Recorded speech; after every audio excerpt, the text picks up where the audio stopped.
Hello बच्चों, good morning. Once again welcome to all of you in set CL Hindi high school of home learning class. I am Ankita Maurya. So today we will start our session with this motivational thoughts said by Swami Vivekananda. He said, "Arise, awake, and stop not until the goal is reached." He said, "Arise, उठो, awake, जागो, and stop not until तब तक रुको नहीं, the goal is reached जब तक आप अपने लक्ष्य तक पहुंच न जाओ तब तक रुको नहीं." सो आज का सब्जेक्ट है English grammar standard 10th. Topic conjunction who, whom, whose, which, when, where. Part 5 4 3 2 1 नहीं देखा हो तो प्लीज़ विद्यार्थी मित्रों आप सभी लोग देख लेना. तो चलिए देखते हैं WH वर्ड्स. तो सबसे पहले जो है WH वर्ड, सबसे पहले आप इस चार्ट को समझ लीजिए अच्छी तरीके से ताकि आपको कंजंक्शन के रूप में किस तरह से यूज करना है WH वर्ड उसको समझ में आ जाए, क्योंकि जो है WH वर्ड का हम इंट्रोगेटिव के सेंस में भी उपयोग करते हैं और कंजंक्शन के भी सेंस में इसका उपयोग किया जाता है. ओके विद्यार्थी मित्रों, इसलिए इस चार्ट को समझना आवश्यक है और ये टॉपिक जो है बहुत ही इम्पोर्टेंट है एग्जाम के पॉइंट ऑफ व्यू से. सो फर्स्ट है इसमें वर्ड हु का उपयोग जो है लिविंग के लिए किया जाता है और सब्जेक्ट के रूप में इसका उपयोग करते हैं. तो अगर इंट्रोगेटिव सेंस में करेंगे तो इसका मीनिंग होगा कौन, किसने, और कंजंक्शन के सेंस में इसका मीनिंग होगा जो, जिसने. अगर हु का उपयोग कंजंक्शन के रूप में करेंगे तो इसकी मीनिंग जो, जिसने होती है. दूसरा है होम का उपयोग भी लिविंग थिंग्स मतलब सजीव के लिए किया जाता है और इसका इंट्रोगेटिव के सेंस में इसकी मीनिंग होती है किसे, किसको, और कंजंक्शन के सेंस में इसकी मीनिंग होती है जिसे, जिसको. उसके बाद दूसरा है विच का उपयोग जो है होम का उपयोग एक इसमें है, होम का उपयोग जो है ऑब्जेक्ट के रूप में किया जाता है, इस बात को याद रखना. विच का उपयोग जो है नॉन लिविंग थिंग्स मतलब निर्जीव वस्तुओं के लिए जो है इसका उपयोग विच का उपयोग किया जाता है. इंट्रोगेटिव के सेंस में इसका मीनिंग होता है विच का कौन सा, और कंजंक्शन के सेंस में इसकी मीनिंग होती है जो, जिसे, जो की. उसके बाद दूसरा है हुज का उपयोग जो है लिविंग थिंग्स के लिए किया जाता है मतलब सजीव वस्तुओं के लिए किया जाता है, सजीव के लिए. ऑफ विच का उपयोग जो है नॉन लिविंग थिंग्स के लिए किया जाता है, जैसे कि हुज के स्थान पर ऑफ विच का उपयोग भी कर सकते हैं, लेकिन निर्जीव के लिए, सजीव के लिए करना हो तो लिविंग. इसका इंट्रोगेटिव के सेंस में मीनिंग होता है किसका और कंजंक्शन के रूप में इसकी मीनिंग होती है जिसके, जिसका. इसके बाद है वेन का इंट्रोगेटिव के सेंस में मीनिंग होती है कब और कंजंक्शन के सेंस में इसकी मीनिंग होती है जब. इसके बाद है वेयर का इंट्रोगेटिव मीन्स प्रश्नार्थ वाक्य के रूप में होता है इसका अर्थ कहाँ, और कंजंक्शन के रूप में इसका अर्थ होता है जहाँ. ओके विद्यार्थी मित्रों, सो अब हम हु का उपयोग कहाँ पे किस तरह से करते हैं इसके बारे में डिटेल से डिस्कस करेंगे. तो सबसे पहले हु का उपयोग एक सब्जेक्ट के रूप में किया जाता है और इसकी मीनिंग होती है जो, जिसने कंजंक्शन में. फॉर एग्जाम्पल्स के थ्रू आपको अच्छे से समझ में आ जाएगा कि किस तरह से हु का उपयोग हम करते हैं. For examples, this is the girl who won the first prize.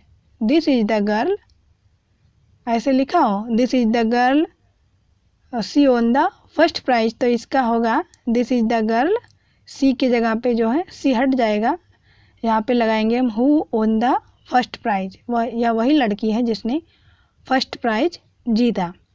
दूसरा उदाहरण है police arrested A thief, the thief was running. Police ने जो है चोर को अरेस्ट कर लिया और वह थीप जो है चोर जो है दौड़ रहा था. एक ही व्यक्ति की बात हो रही है ना दोनों वाक्य में. तो पुलिस, इसको हम हु के साथ किस तरह से कनेक्ट करेंगे, police arrested A thief who was running. Police ने चोर को पकड़ा जो दौड़ रहा था। ओके विद्यार्थी मित्र, तो इसका होगा police arrested thief who was running. दूसरा उदाहरण है ही इज आवर प्रिंसिपल, वह हमारे प्रिंसिपल हैं। ही टीचेस अस मैथ्स, वह हमें मैथ्स पढ़ाते हैं। तो इसका हम किस तरह से दोनों वाक्यों को हु से कनेक्ट करेंगे। He is our principal who teaches us math, वह हमारे प्रिंसिपल हैं जो हमें मैथ्स पढ़ाते हैं। ओके विद्यार्थी मित्रों, समझ में आया? यस। आगे देखेंगे और उदाहरण है I saw a girl she was very smart. तो इसका होगा I saw a girl who was very smart. दूसरा उदाहरण है Ravi is the only boy who comes on time. Ravi is the only boy, Ravi ही एक ऐसा लड़का है जो समय पर आता है।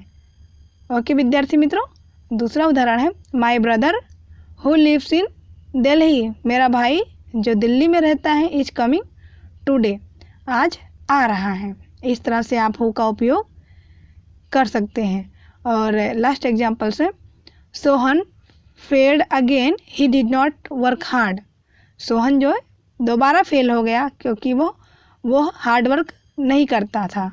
तो इसका होगा Sohan who did not work hard failed again. इस तरह से सोहन जिसने जो है कठिन मेहनत नहीं किया दोबारा फेल हो गया। आगे है दूसरा उदाहरण सोहन हु फेल्ड अगेन। इसको इस तरह से भी लिख सकते हैं Sohan who failed again did not work hard. Sohan जो फिर से फेल हो गया क्योंकि वो जो है डिड नॉट वर्क हार्ड, कठिन मेहनत नहीं करता था, सो वो फिर से फेल हो गया। आई होप हु का उपयोग किस तरह से करना है आप सभी विद्यार्थी मित्रों को समझ में आ गया होगा। तो अब हम होम का उपयोग किस तरह से एज अ कंजंक्शन के रूप में करते हैं उसके बारे में अब हम डिस्कस करेंगे। तो सबसे पहले होम का मीनिंग होता है कंजंक्शन के सेंस में जिसे, जिसको, और इसका उपयोग फॉर लिविंग थिंग्स, मतलब इसका उपयोग सजीव के लिए किया जाता है, लेकिन इसका उपयोग सजीव के रूप में किया जाता है, लेकिन इस होम का उपयोग जो है ऑब्जेक्ट के रूप में किया जाता है। जैसा कि हमने देखा ना, हु का उपयोग जो है सब्जेक्ट के रूप में किया जाता था, कर्ता के रूप में, लेकिन होम का उपयोग ऑब्जेक्ट मतलब कर्म के रूप में किया जाता है। सो अब एग्जाम्पल्स के थ्रू इसको समझेंगे। पहला उदाहरण है I know the girl he loves her. I know the girl, मैं उस लड़की को जानता हूँ वो जिसको प्यार करता है। I know the girl whom he loves. I know the girl, मैं उस लड़की को जानता हूँ whom जिसे वो प्यार करता है, ही लव्स जिसे वो प्यार करता है, मैं उस लड़की को जानता हूँ। गॉट इट विद्यार्थी मित्रों? यस। दूसरा उदाहरण देखेंगे he is the engineer I met him yesterday. वह इंजीनियर है, मैंने उससे कल मिला था। तो he is the engineer whom I met yesterday. यह मतलब वह इंजीनियर है जिससे मैंने कल मिला था, जिसको मैंने कल मिला था वो इंजीनियर है, whom I met yesterday. I hope आपको समझ में आ गया होगा होम का उपयोग जो है कर्म के रूप में हो रहा है। सो दूसरा उदाहरण देखेंगे I have a son whom I love very much. I have a son, मेरे पास एक पुत्र है, whom जिसको मैं बहुत प्यार करता हूँ। ओके विद्यार्थी मित्रों, सो एक्स्ट्रा और उदाहरण देखेंगे this is the boy I punished him well. This is the boy, यह वो लड़का है, whom आई पनिश्ड वेल जिसको मैंने अच्छी तरीके से पनिश किया था, दंड दिया था। ये वही लड़का है जिसको मैंने पनिश किया था अच्छी तरीके से। ओके विद्यार्थी मित्रों, दूसरा उदाहरण है she is Mrs Patel you know her very well. वो मिसेज पटेल है, क्या उनको आप अच्छी तरीके से जानते हो? आप उसको अच्छी तरीके से जानते हो। जैसे बोलते हैं ना शी इज गीता, नहीं she is Mohan, you know her very well, आप उसको अच्छी तरीके, क्योंकि वो आपकी फ्रेंड है सी, तो आप उसे अच्छी तरीके से जानेंगे ही, लाइक दैट। तो सी इज, इसको देखेंगे हम किस तरह से होम के साथ कनेक्ट करेंगे। She is Mrs Patel whom you know very well. So she is Mrs Patel whom you know very well. Okay विद्यार्थी मित्रों, आपको समझ में आ गया होगा। सो विद्यार्थी मित्रों, आई होप आप सभी को क्लियर हो गया होगा कि whom का उपयोग कहाँ पे करते हैं और who का उपयोग कहाँ पर किस तरह से करते हैं। who का उपयोग जो है, एक बार फिर से बताना चाहूँगी, who का उपयोग सब्जेक्ट के रूप में किया जाता है लिविंग थिंग्स के लिए, और whom का उपयोग जो है ऑब्जेक्ट के रूप में लिविंग थिंग्स के लिए किया जाता है। सो अब हम आगे देखेंगे whose का उपयोग। whose का मीन्स होता है जिसका और जिसके। इसका उपयोग नॉन लिविंग थिंग्स के लिए किया जाता है, और नॉन लिविंग थिंग्स के लिए whose के स्थान पे जो है ऑफ which लिखा जाता है, और whose का उपयोग फॉर लिविंग थिंग्स सजीव के लिए किया जाता है। अगर निर्जीव के लिए करना हो, निर्जीव के लिए, तो इसमें ऑफ which लगाते हैं। ओके विद्यार्थी मित्रों, इसका देखेंगे उदाहरण के थ्रू आपको अच्छे से पता चलेगा। This is the man, his car is new. तो इसको इस तरह से कनेक्ट करेंगे हम whose के साथ। This is the man whose car is new. यह आदमी है जिसकी कार जो है नई है, जिसकी कार या जिसका कार नया है। दूसरा उदाहरण है she is the girl her watch was stolen by a student. She is the girl, her watch की जगह पे अब लिखेंगे हम whose watch was stolen by a student. यह वही लड़की है जिसकी वॉच जो है एक विद्यार्थी के द्वारा चुरा ली गई। ओके विद्यार्थी मित्रों, दूसरा उदाहरण है Chirag is Mahesh son, his house is very big. Chirag is Mahesh son, his क्या है, प्रोनाउन है, तो यहाँ पे लिखेंगे हम whose, यह हट जाएगा, whose हाउस इज बिग। चिराग महेश का लड़का है जिनका हाउस जो है, जिसका हाउस बड़ा है। I know Rajiv his son passed MA। I know Rajiv, मैं राजीव को जानता हूँ, whose सन पास्ड MA, जिसके पुत्र ने MA पास किया, मैं राजीव को जानता हूँ। सो विद्यार्थी मित्रों, whose का अर्थ होता है, whose का उपयोग जो किसी के बीच में जब संबंध दर्शाना हो, संबंध बताना हो, तो वहाँ पे हम whose का उपयोग करते हैं, जिसका, जिसके, उसके, लाइक दैट। सो अब हम which का उपयोग किस तरह से कंजंक्शन के रूप में करते हैं, और इसका अर्थ होता है जो, जिसे, जो कि। तो इसका उपयोग फॉर नॉन लिविंग थिंग्स, इसका उपयोग जो है निर्जीव के लिए किया जाता है। सो विद्यार्थी मित्रों, which का उपयोग जो है निर्जीव के लिए किया जाता है, और इसका उपयोग सब्जेक्ट और ऑब्जेक्ट दोनों के फॉर्म में उपयोग किया जाता है। सो अब हम एग्जाम्पल्स के थ्रू इसके बारे में डिटेल से जानेंगे, how to use which as a conjunction.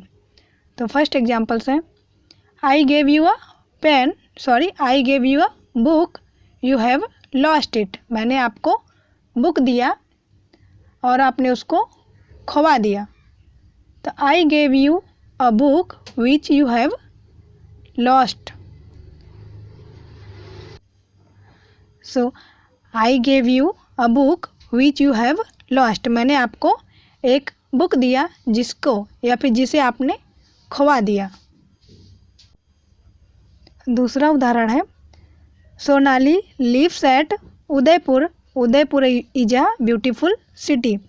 Sonali जो है उदयपुर में रहती है, और उदयपुर एक बहुत सुंदर शहर है। तो इसको हम which के साथ इस तरह से कनेक्ट करेंगे, Sonali lives at Udaipur which is a beautiful city. Sonali lives at Udaipur which, जो कि, इज ए ब्यूटीफुल सिटी, जो एक ब्यूटीफुल सिटी है। दूसरा उदाहरण है this is the lion it bite the child. This is the lion which bite the child, यह वो शेर है जिसने जो है बच्चे को काट लिया। ओके विद्यार्थी मित्रों, दूसरा उदाहरण है next this is my house which I like very much. This is my house, यह मेरा घर है जिसे मैं बहुत पसंद करती हूँ। This is my book which I like very much. This is my, यह मेरी किताब है जिसे मैं बहुत पसंद करती हूँ। This is my phone I like very much which I like very much, यह मेरा मोबाइल है जिसे मैं बहुत पसंद करती हूँ। इस तरह से आप विच का उपयोग कर सकते हैं। अब हम व्हेन का उपयोग किस तरह से कहाँ पर कंजंक्शन के रूप में करते हैं उसके बारे में जानेंगे। तो व्हेन का मीन्स होता है जब, और इंट्रोगेटिव में यू ऑलरेडी नो जानते हो सभी लोग। व्हेन का मीन्स होता है प्रश्नार्थ वाक्य में कब। सो व्हेन का उपयोग जो है समय को सूचित करता है। व्हेन का उपयोग जो है समय, यह जो है समय सूचित करता है, और यह वाक्य की शुरुआत में या फिर बीच में आता है। ठीक है, समय को सूचित करना हो तो हम व्हेन का उपयोग करते हैं, या वाक्य के बीच में या फिर स्टार्टिंग में, दोनों जगह पे इसका उपयोग कर सकते हैं। सो लेट्स सी एग्जाम्पल्स के थ्रू हम डिटेल्स से जानेंगे। So my brother gifted me a mobile, I passed BEd. मेरे भाई ने मुझे मोबाइल गिफ्ट किया जब मैंने बीएड कंप्लीट किया, बीएड का एग्ज़ाम पास किया, तब हमारे भाई ने मुझे मोबाइल गिफ्ट किया। तो इसका होगा व्हेन के साथ किस तरह से कनेक्ट करेंगे। तो my brother gifted me a mobile when I passed BEd. Okay विद्यार्थी मित्रों, मेरे भाई ने मोबाइल गिफ्ट किया जब मैंने बीएड पास किया। दूसरा एग्जाम्पल्स है, I know the year Gandhi ji was born. मैं उस साल को जानता हूँ जब गांधी जी का जन्म हुआ था। Gandhi ji was born. तो I know the year when Gandhi ji was born. मैं उस साल वो वर्ष जानता हूँ जब गांधी जी का जन्म हुआ था। सो दूसरा उदाहरण है, tell me Arjun will return. Tell me, बताइए मुझे अर्जुन वापस आएगा। तो tell me when Arjun will return. Tell me when Arjun will return, मतलब मुझे बताइए कि जब अर्जुन वापस आएगा, like that. So I hope when का उपयोग कहाँ पे किस तरह से करना है आपको समझ में आ गया होगा। व्हेन का उपयोग जो है समय सूचित करने के लिए किया जाता है, और यह वाक्य के बीच में और पहले दोनों जगह पे आता है। सो दूसरा उदाहरण है, I went to market, she return from office. I went to the market when she return from office.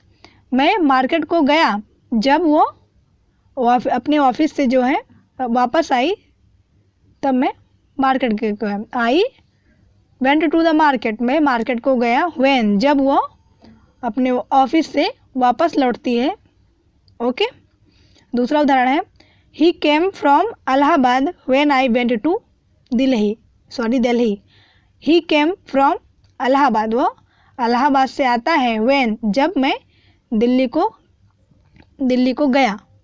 I hope when का उपयोग कहाँ पे किस तरह से करना है आप सभी बच्चों को समझ में आ गया होगा।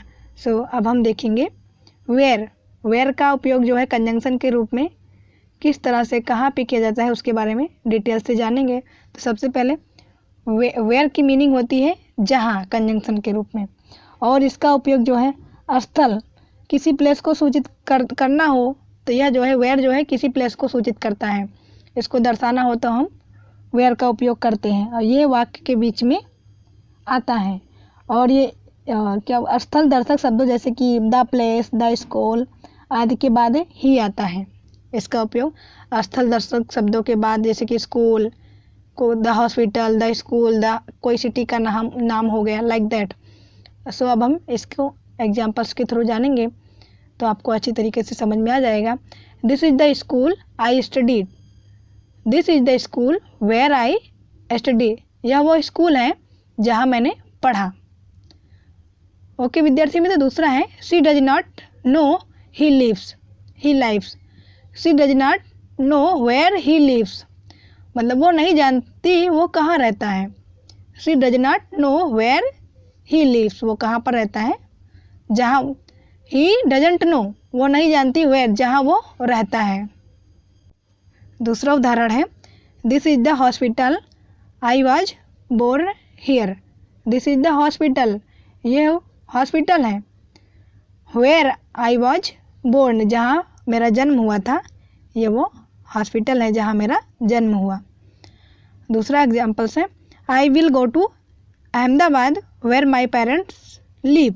आई विल गो टू अहमदाबाद, मैं अहमदाबाद जाऊँगा, वह जहाँ हमारे पेरेंट्स, माता पिता रहते हैं। सो विद्यार्थी मित्रों, आई होप आप सभी को हु, हुज, हुम विच, व्हेन, वेयर, इन सब का कंजंक्शन के रूप में किस तरह से उपयोग किया जाता है, कैसे करना है, आपको समझ में आ गया होगा। सो विद्यार्थी मित्रों, आप सभी लोग ये सारे एग्जाम्पल्स को आपकी नोटबुक में नोट डाउन कर लेना, ताकि आपको अच्छी तरीके से याद रहे और एक बार नहीं 2 बार देख लेना वीडियो को, नहीं समझ में आए। सो आज का सेशन यहीं पे समाप्त करती हूँ। थैंक यू विद्यार्थी मित्रों। Wish you all the best to all of you. Bye bye.